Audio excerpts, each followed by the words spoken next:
that if they are not currently cured, then they are not working hard enough.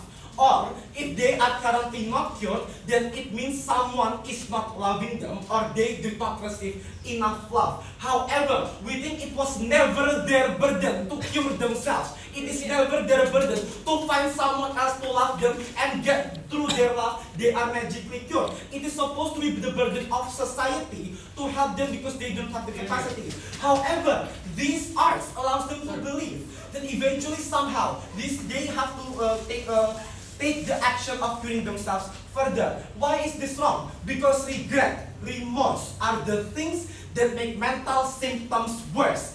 If you think that you are not loved enough, you will start to blame yourself. It results into you, for example, cutting yourself if you're schizophrenic, or more hallucination of people leaving them because their paranoia is exaggerated because of those expectations. Art does not reach its purpose in that regard, because as opposed to giving relief, it gives them disappointment and self-blaming attitude that should have been for years when we're talking about people with mental illness. But further, how does it affect the general public? We are not talking about individuals who are expert in mental illness because they obviously understand the details. We're talking about general people who read the romanticization of this novel for the sheer story of it and for the sheer chabeness of the story.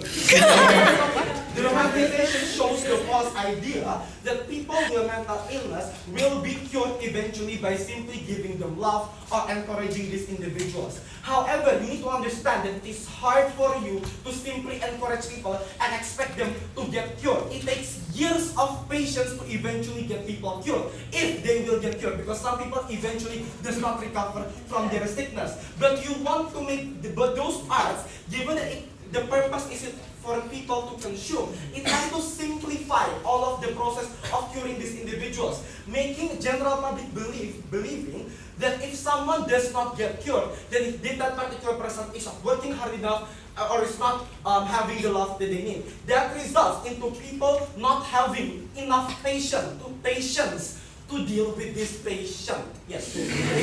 But that's the reason why, for example, we try to make a program, for example, that allows the general students, for example, to visit sanatoriums or to visit mental hospitals, but eventually the students lose their patience because they think they're expecting that this individual faces instant development or instant progression because of the false expectation. Further, it is going to be caused harm because in general films that depicts autism, it starts by saying this is based on a true story. That is a lie, ladies and gentlemen. In most cases, it is based by a real person having the disease, but the real person usually is not cured. But for the sake of romanticization, those character is defined and is created into being cured eventually. That is a false expectation because we want people to have patience in dealing with all of these people. We want them to go into the programs where students and kids are met with people with mental illness so that it helps the mentally ill to recover as well as for the student to understand the suffering that these individuals have. False expectation always leads to disappointment, and we do not want to have that, especially for these people. We are very proud of the case of celebration.